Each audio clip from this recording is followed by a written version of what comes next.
Hello friends, welcome to Political Science Concept. So today we will be discussing about Quad grouping. क्या इसके challenges हैं, क्या इसकी opportunities हैं, आज हम इस वीडियो में देखते हैं. So this is the map of member countries of Quad. So India, Australia, US and Japan.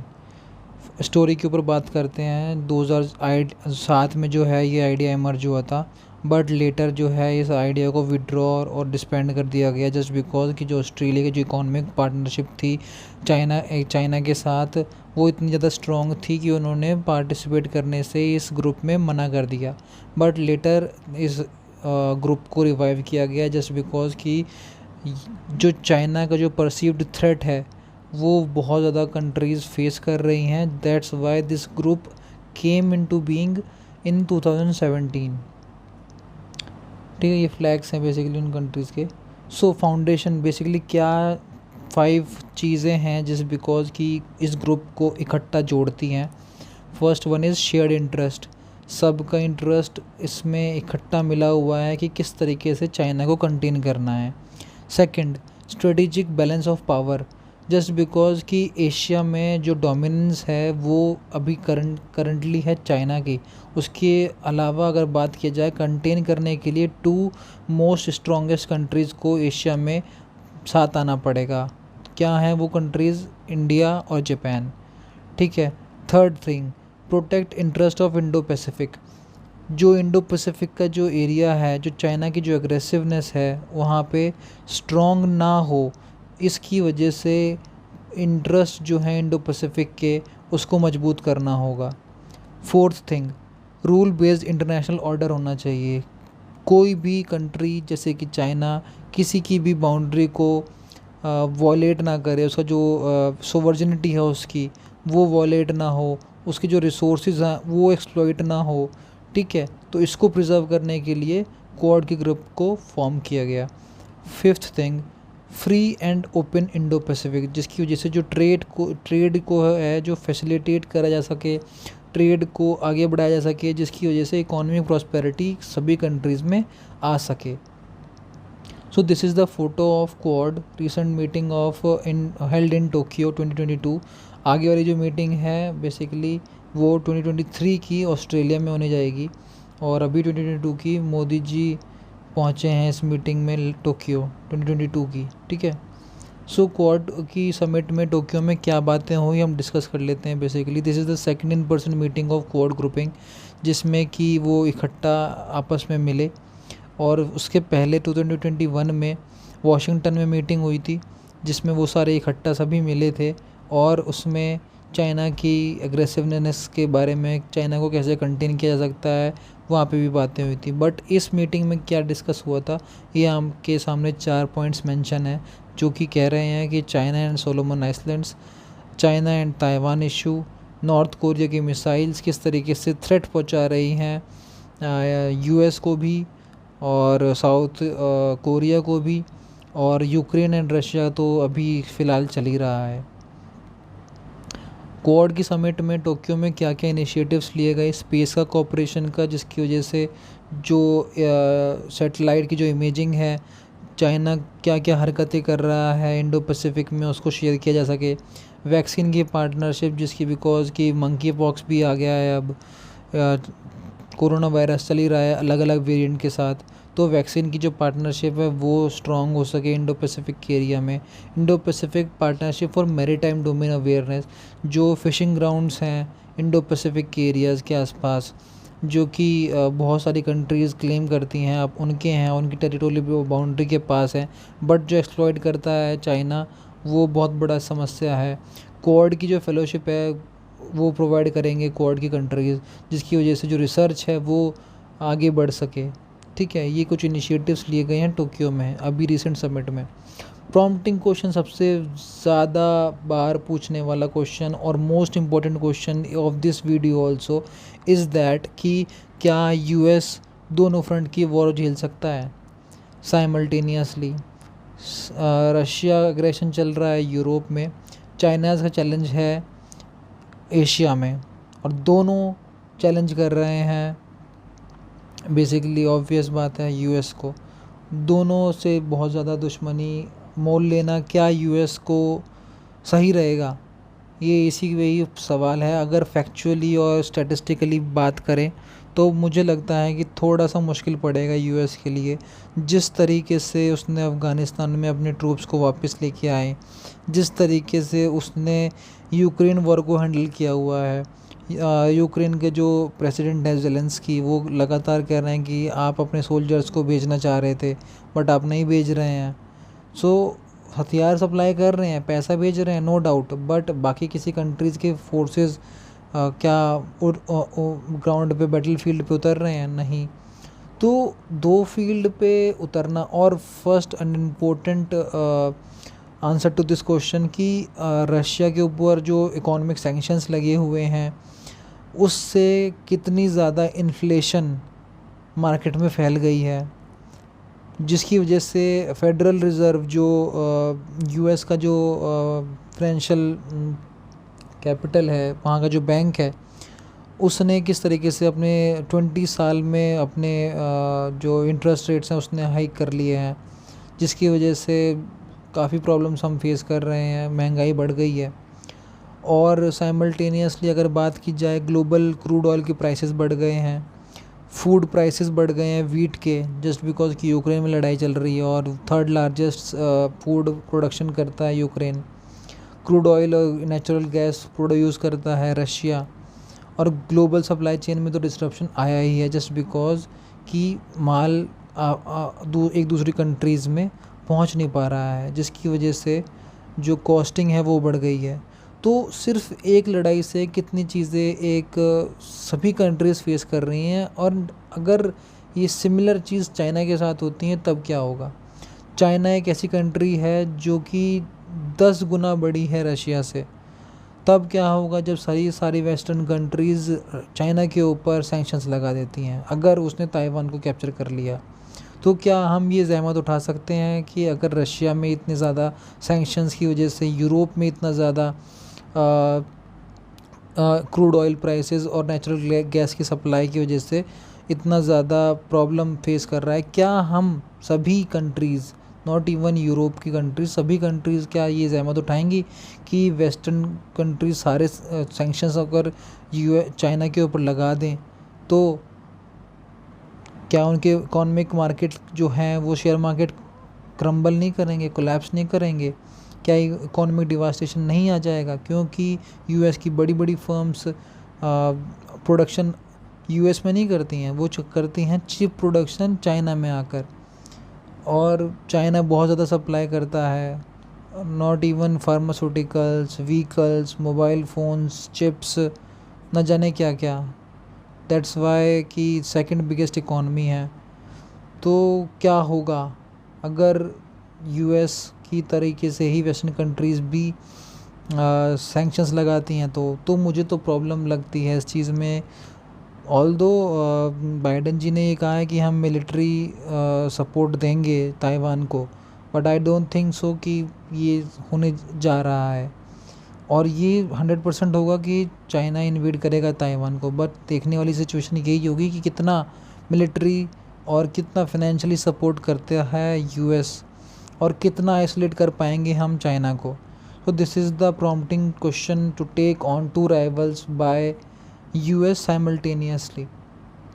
ठीक है, सो यही बहुत बड़ा क्वेश्चन था जिसका हमने आंसर देने की कोशिश करी।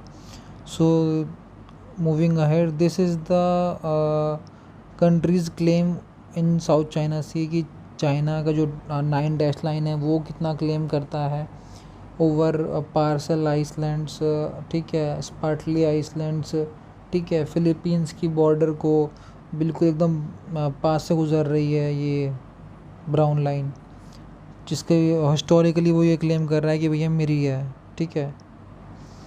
और ये जिसकी वजह से कि जो उनके टेरिटरी क्लेम्स हैं जो वो बिल्कुल ही नकार रहा है चाइना। चैलेंजेस और अपॉर्चुनिटीज़ की बात करें, थ्रेट ऑफ चाइना कितना ज़्यादा है, डिस्ट्रैक्शन ऑफ यूरोप में यूएस कितना फंसा हुआ है, और नॉन सिक्योरिटी इनिशिएटिव्स क्वाड की ग्रुपिंग में कितने हैं, वो हम इस वीडियो में अभी आगे देखते हैं। सो थ्रेट ऑफ चाइना कितना है, let's discuss.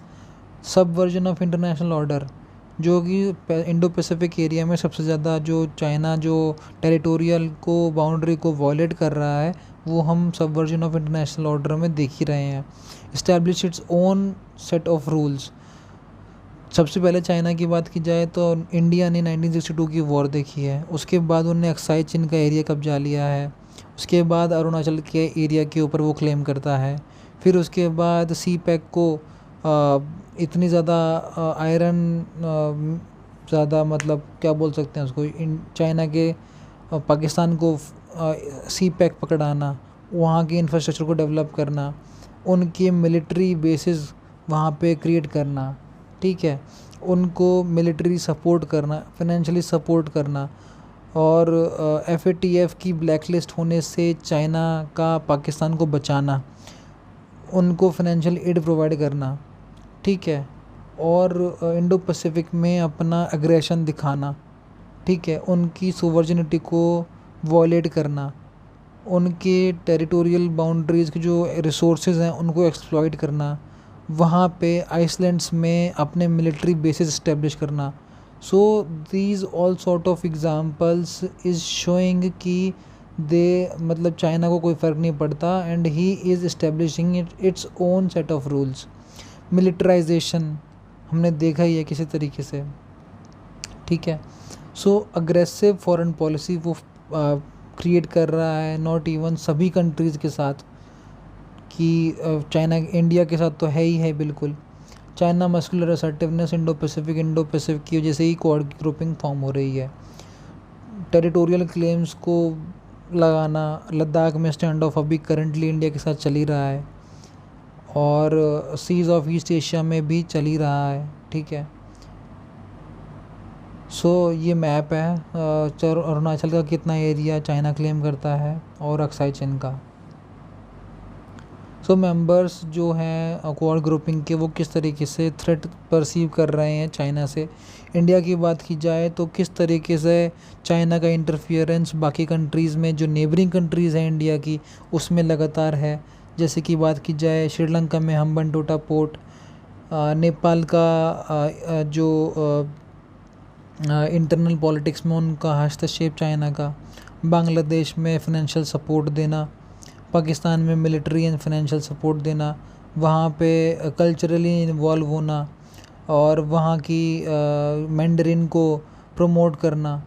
Not even Pakistan, even in Nepal also कि मैंडरिन को सपोर्ट कर रहे हैं और पढ़ा रहे हैं वहाँ पे फ्रीली, और बदले में क्या होगा कि फाइनेंशियल एड प्रोवाइड की जाएगी, ठीक है। जापान और इंडिया तो सबसे ज़्यादा क्लोजेस्ट हैं ही, और लड़ाई भी लड़ी है हम दोनों ने, सभी दोनों कंट्रीज़ ने चाइना के ख़िलाफ़। ऑस्ट्रेलिया के साथ भी जब उन्होंने ये कह दिया था कि कोरोना का जो वायरस है वो इमर्ज हुआ है चाइना से, तो इसी वजह से वो गुस्सा हो गया था और इसी वजह से उनका ट्रेड डिस्प्यूट चल रहा है। यूएस का जो ट्रेड डिस्प्यूट है वो टैरिफ के ऊपर चल रहा है और ताइवान के इशू के ऊपर चल रहा है कि ताइवान को एक ना एक दिन वो इन्वेड चाइना कर ही लेगा वन चाइना पॉलिसी के तहत। So this is the another map of South China Sea, और रेड लाइन में आप ये देख सकते हैं कि चाइना के क्या क्लेम है साउथ चाइना सी में।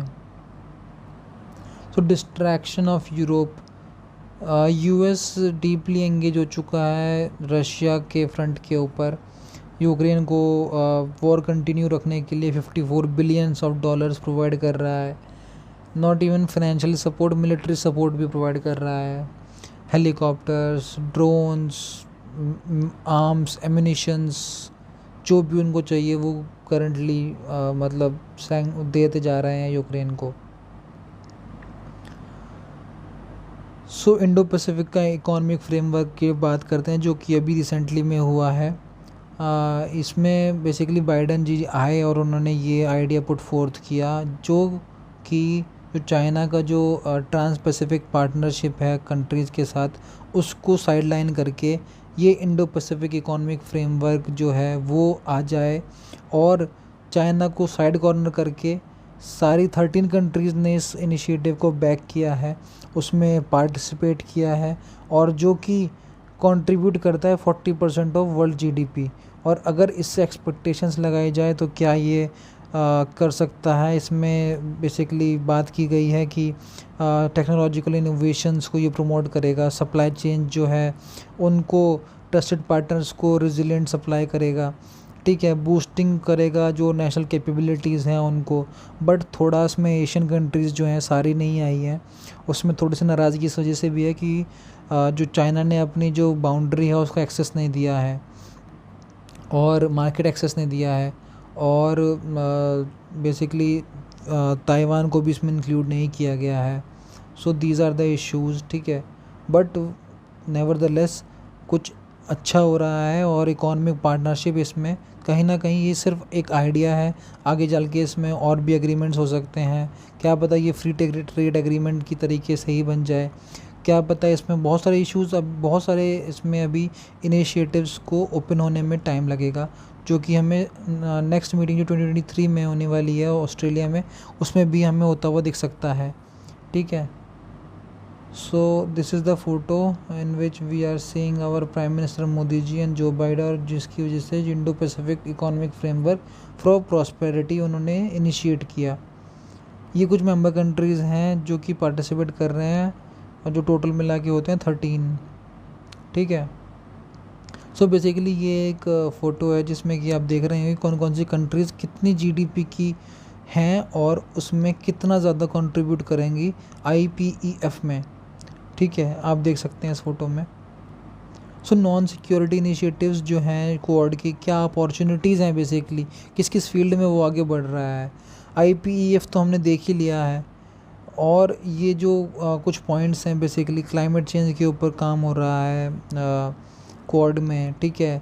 यूज़ ऑफ सैटेलाइट में इंफॉर्मेशन शेयरिंग हो रही है कि किस वजह से जो चाइना की जो एक्टिविटीज़ हैं इंडो पैसिफिक में उसको शांत किया जाए, उसको रोका जाए। बायोटेक्नोलॉजी की वजह से कि भाई वैक्सीन प्रोडक्शन हो जाए, मंकी पॉक्स आ गया है, कोरोना वायरस आ गया है, साइबर सिक्योरिटी जिसकी वजह से जो चाइना जो दूसरे की साइबर अटैक्स करवाता है। क्लीन एनर्जी, ठीक है, उसके ऊपर फोकस होगा। रेजिलेंट सप्लाई चेन्स IPEF हम देख ही रहे हैं। Digital commerce, fair trade, Indo Pacific में सप्लाई चेन रेजिलेंट हो सके, जिसकी वजह से ट्रेड में कोई बाधा ना आए। So these all are initiatives which are opportunity for Quad grouping. So hope you do like this video. Thank you very much and have an awesome day.